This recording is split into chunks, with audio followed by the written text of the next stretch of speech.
मैं विश्वनाथ उपाध्याय आज कक्षा 11वीं हिंदी आरोह भाग 1 गद्य खंड का पाठ 4 घर की याद प्रस्तुत कर रहा हूँ।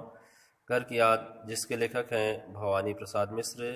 इस पाठ में कवि भवानी प्रसाद मिश्र ने सन 1942 में आज़ादी की लड़ाई में जब वे जेल यात्रा के दौरान अपनी मन की भावनाओं का सार्थक उल्लेख इस पाठ में उन्होंने किया है। कवि जेल में रहते हुए बरसात के मौसम में अपने यादों को स्मृतियों को इस पाठ में रखते हुए अपने घर के एक एक सदस्य को याद कर रहे हैं।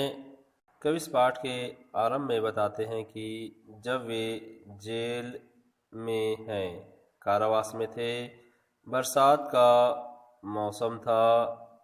बरसात के मौसम में रात भर वर्षा होने के कारण कवि को घर की याद आने लगती है। कवि के मन व हृदय में घर के सभी सदस्य एक एक करके आने लगते हैं, सबकी याद आने लगती है। कवि याद करता है कि मेरा घर खुशियों से भरा होगा, परंतु मेरा दुर्भाग्य है कि मैं वहाँ नहीं हूँ। मेरे घर में मेरे 4 भाई हैं और बहन है जिसकी शादी हो गई है। वह भी मायके अर्थात घर आई होगी और कवि को ना देख उसकी बहन बहुत दुखी हुई होगी तथा घर के सभी सदस्य मेरे जेल चले जाने के कारण घर के सभी सदस्य दुखी होंगे, क्योंकि सभी सदस्यों के बीच अपार प्रेम स्नेह है। सभी एक दूसरे से बहुत प्रेम करते हैं। आगे कवि बता रहे हैं कि मेरी माँ अनपढ़ है, वह पढ़ी लिखी नहीं है, वह लिखना नहीं जानती, नहीं तो मुझे पत्र अवश्य लिखती। वह मुझे याद कर बहुत दुखी होती होंगी। वह इतनी ममतामयी है कि यदि मैं अपनी माँ के गोद में एक बार सिर रख लूँ तो फिर कोई दुख मुझे नहीं सताता। अब कवि अपने पिताजी को याद करते हुए बता रहे हैं कि वह बूढ़े हो गए हैं, परंतु उनके मन में कभी बुढ़ापा नहीं आया। वे दौड़ लगाते हैं, आज भी उनकी आवाज़ में कड़क है, उनमें इतना साहस है कि मौत जैसी भयंकर विपत्ति भी आए तो वे हंसकर उसका सामना कर लेंगे। भवानी प्रसाद मिश्र अपने स्मृतियों में यादों में अपने पिता को घर को याद करते हुए बता रहे हैं कि पिताजी रोज श्रीमद् भागवत व गीता का पाठ करते हैं। उसके बाद 260 दंड बैठक लगाते हैं, उठक बैठक करते हैं, व्यायाम करते हैं। लेकिन जब वे नीचे आए होंगे और मुझे ना देखकर बहुत दुखी व्याकुल हुए होंगे। इधर बरसात हो रही है और घर के सभी सदस्यों की याद आ रही है। ऐसा भवानी प्रसाद मिश्र जी अपने स्मृतियों में याद कर रहे हैं।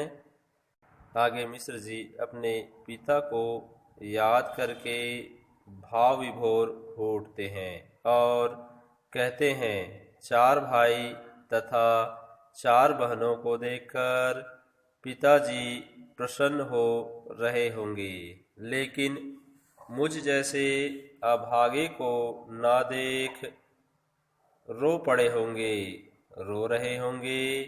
आज मैं अभागा जेल में होने के कारण उन्हें दुख पहुंचा रहा हूँ। पिताजी के आंखों में आंसू देख माताजी भी रो पड़ी होंगी। माता पिताजी को समझा रही होंगी कि हमारा बेटा भवानी देश की आज़ादी के लिए देश प्रेम के खातिर जेल गया है, इसमें दुख होने की आवश्यकता नहीं है। हमारा बेटा तो अच्छे कार्य के लिए जेल गया है। आगे कवि अपने मनोस्थिति का उल्लेख करते हुए सावन को संबोधित करते हुए, बरसात के मौसम को संबोधित करते हुए कहते हैं कि तुम अवश्य बरसो, तुम्हारे बरसने से जगत का भला होता है, संसार का भला होता है। परंतु मेरे माता पिता की आंखों से आंसू न बरसे। मेरा संदेश देते हुए उन्हें बताना कि मैं यहाँ मज़े में हूँ, मैं ढेर सारा भोजन करता हूँ, मेरा वजन 70 सेर हो गया है, मैं यहाँ खुश हूँ, मस्त हूँ। यह मत बताना कि मैं उदास तथा निराश रहता हूँ। तुम बरसकर धरती को प्रसन्न करो, परंतु मेरे माता पिता की आंखों में आंसू न बहने देना, उन्हें मेरी याद न आने देना, उन्हें मेरी याद न सताने देना।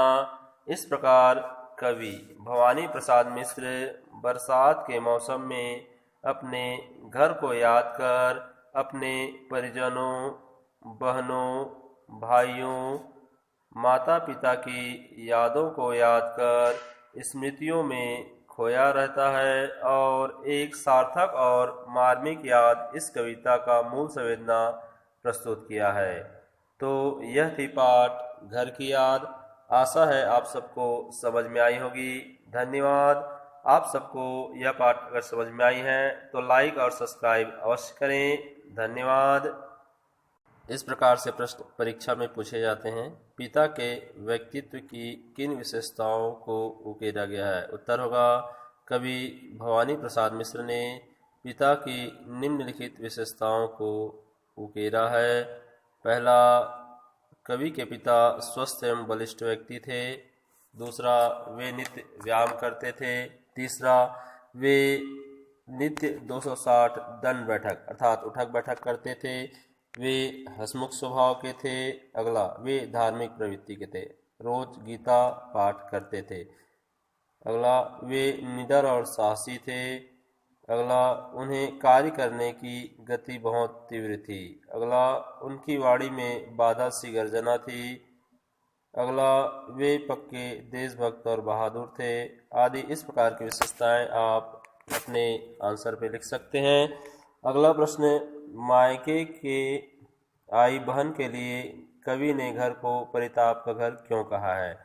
क्यों कहा है? इसलिए कहा है क्योंकि भवानी प्रसाद मिश्र जेल में हैं। जब बहन घर आई होगी तो बहुत उमंग उत्साह के साथ आई होगी और सभी भाई बहनों को देखकर वह अत्यंत खुश होगी। मगर उसका छोटा भाई भवानी जो जेल में है, जिसे ना देख वह बहुत दुखी हुई होगी। इस कारण उसने पिता के घर को परिताप का घर कहा होगा। इस प्रकार इसका उत्तर होगा। अगला प्रश्न, पानी के रात भर गिरने और प्राणमन के गिरने में परस्पर क्या संबंध है? तो इसका उत्तर इस प्रकार होगा। कवि अपने घर से बहुत दूर जेल में कैद है, उसे घर से दूर रहने की पीड़ा है। आकाश में बादल घिरकर बारिश करने लगते हैं। ऐसे में कवि के मन में स्मृतियां घेर रही हैं। जैसे जैसे पानी गिर रहा है वैसे वैसे कवि के हृदय में प्रियजनों की स्मृतियां चलचित्र की तरह उभरती जा रही हैं। पानी के बरसने के कारण ही उनके प्राण व मन घर की याद में व्याकुल हो जाते हैं। तो इस प्रकार से प्रश्न परीक्षा में पूछे जाते हैं। आशा है आप सबको समझ में आई होगी। धन्यवाद।